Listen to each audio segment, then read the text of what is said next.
Hello friends, study land पे आपका स्वागत है। दोस्तों, डिस्कस करेंगे जनवरी महीने के कुछ इंपॉर्टेंट करंट अफेयर। यह दोस्तों साप्ताहिक करंट अफेयर है। अगर आपको हमारी वीडियो अच्छी लगे तो वीडियो को लाइक और शेयर ज़रूर कीजिएगा दोस्तों। तो चलिए स्टार्ट करते हैं आज का वीडियो। दोस्तों, सबसे पहली करंट अफेयर है, हाल ही में उजाला योजना के 7 साल पूरे हुए। क्या है ये योजना? दोस्तों, उजाला योजना के तहत करोड़ों लोगों को एलईडी बल्ब दिए जा रहे हैं। केंद्र सरकार लगभग हर राज्य में इस योजना को संचालित कर रही है। इस योजना के अंतर्गत लोगों को पीले बल्ब की बजाय कम बिजली खर्च करने वाले एलईडी बल्ब इस्तेमाल करने के लिए दिए जा रहे हैं। अभी यह योजना कई राज्यों में चलाई जा रही है, जिसमें लोगों को 10 रुपये में एलईडी बल्ब प्रदान किए जा रहे हैं दोस्तों। यानी यह बिजली बचत के लिए एक अच्छी पहल है। दोस्तों, उजाला योजना 2015 में लॉन्च की गई थी, इसीलिए इसके हाल ही में 7 साल पूरे हुए हैं। नेक्स्ट है दोस्तों, हाल ही में केंद्रीय मंत्रिमंडल ने सीमा शुल्क मामलों में सहयोग और पारस्परिक सहायता पर भारत और स्पेन के बीच एक समझौते को मंजूरी दी है। यह दोनों देशों के बीच सीमा शुल्क अधिकारियों के लिए सूचना साझा करने में मदद करेगी और अपराधों की रोकथाम के लिए भी यह सहायता करेगी दोस्तों। तो दोस्तों, आपने याद रखना है कि किस देश के साथ भारत ने सीमा शुल्क मामलों में एक समझौते की मंजूरी दी है, तो वो स्पेन देश है दोस्तों। आगे बढ़ते हैं। नेक्स्ट है दोस्तों, हाल ही में भारतीय चुनाव आयोग द्वारा लोकसभा क्षेत्र के उम्मीदवारों के लिए खर्च की सीमा 54 से 70 लाख रुपए जो राज्यों के आधार पर होती है, उसको बढ़ाकर दोस्तों 70 से 95 लाख रुपए कर दी है।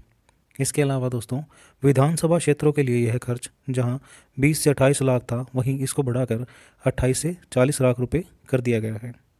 क्यों किया गया है ऐसा दोस्तों? क्योंकि 2020 में चुनाव खर्च सीमा का अध्ययन करने हेतु चुनाव आयोग द्वारा एक समिति का गठन किया गया था। दोस्तों, आपको बता दें, रिप्रेजेंटेशन ऑफ पीपल एक्ट 1951 की धारा 70 के तहत, यहाँ पर दोस्तों टाइपिंग एरर है, यहाँ पर 70 की जगह 77 है दोस्तों, 77। तो धारा 77 के तहत प्रत्येक उम्मीदवार को नामांकित तिथि से लेकर परिणाम घोषित होने की तिथि तक किए गए सभी व्यय यानी एक्सपेंडिचर का अलग से और सही खाता रखना होता है, जो चुनाव संपन्न होने के 30 दिन के भीतर सभी उम्मीदवारों को चुनाव आयोग के समक्ष अपना व्यय विवरण प्रस्तुत करना होता है।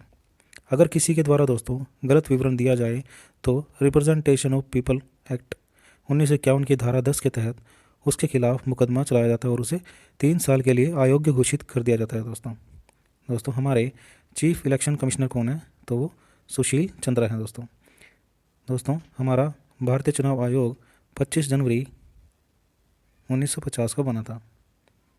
चलिए आगे बढ़ते हैं दोस्तों।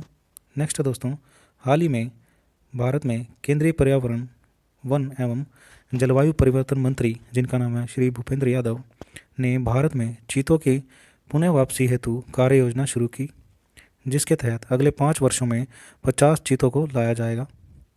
राष्ट्रीय बाघ संरक्षण प्राधिकरण की 19वीं बैठक में इस कार्य योजना का शुभारंभ किया गया।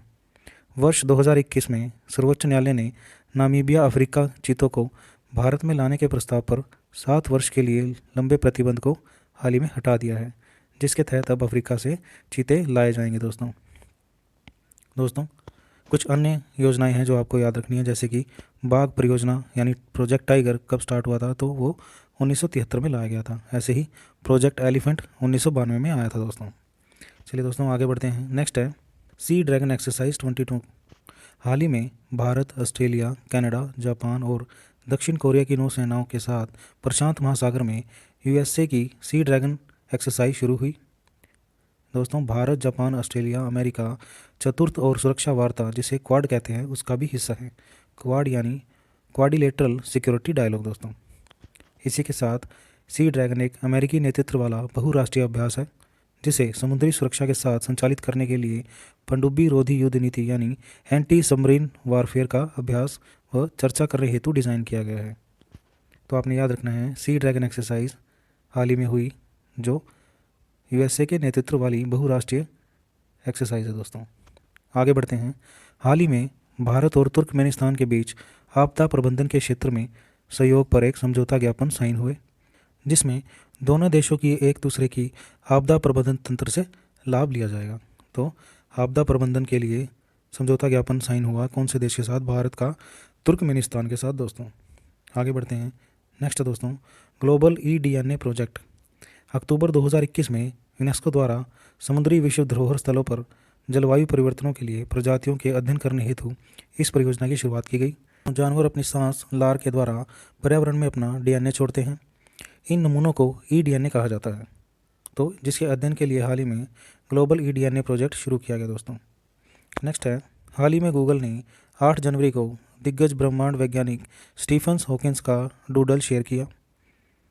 दोस्तों स्टीफन हॉकिंस का जन्म 8 जनवरी 1942 को इंग्लैंड के ऑक्सफोर्ड में हुआ था, जो बहुत ही फेमस साइंटिस्ट रहे हैं दोस्तों, जिन्होंने ब्लैक होल के ऊपर अपनी बहुत सारी थ्योरीज दी हैं दोस्तों। नेक्स्ट है, हाल ही में हैदराबाद के तेलंगाना में भारत के पहले रॉक संग्रहालय का उद्घाटन किया गया, जिनमें 35 प्रकार की विभिन्न प्रकार की चट्टानों को प्रदर्शित किया गया था दोस्तों। तो भारत का पहला ओपन रॉक म्यूजियम कहाँ पर खोला गया है? हैदराबाद के तेलंगाना में दोस्तों। आगे बढ़ते हैं। नेक्स्ट है दोस्तों, हाल ही में आरबीआई के पूर्व गवर्नर उर्जित पटेल को बीजिंग के एशियाई अवसंरचना निवेश बैंक यानी आईआईबी के उपाध्यक्ष के रूप में नियुक्त किया गया दोस्तों, जो एक बहुपक्षीय विकास बैंक है। एशिया में सामाजिक आर्थिक परिणामों को बेहतर बनाना इसका लक्ष्य है दोस्तों, जिसकी स्थापना 25 दिसंबर 2015 में हुई थी और यह अपना कार्य 2016 में शुरू करता है दोस्तों। आगे बढ़ते हैं दोस्तों। नेक्स्ट है, हाल ही में चीन के वरिष्ठ राजनयिक यानी पॉलिटिशियन झांग मिंग को एससीओ यानी शंघाई सहयोग संगठन शंघाई कोऑपरेशन ऑर्गेनाइजेशन का महासचिव यानी सेक्रेटरी जनरल चुना गया दोस्तों। ये उनकी तस्वीर है दोस्तों। एससीओ यानी शंघाई सहयोग संगठन की स्थापना 15 जून 2001 में हुई थी। तो दोस्तों ये थे जनवरी के फर्स्ट वीक के कुछ इंपॉर्टेंट करंट अफेयर। अगर आपको हमारी वीडियो पसंद आई है तो वीडियो को लाइक और शेयर जरूर कीजिएगा। तब तक के लिए पढ़ते रहें और आगे बढ़ते रहें। Thank you so much.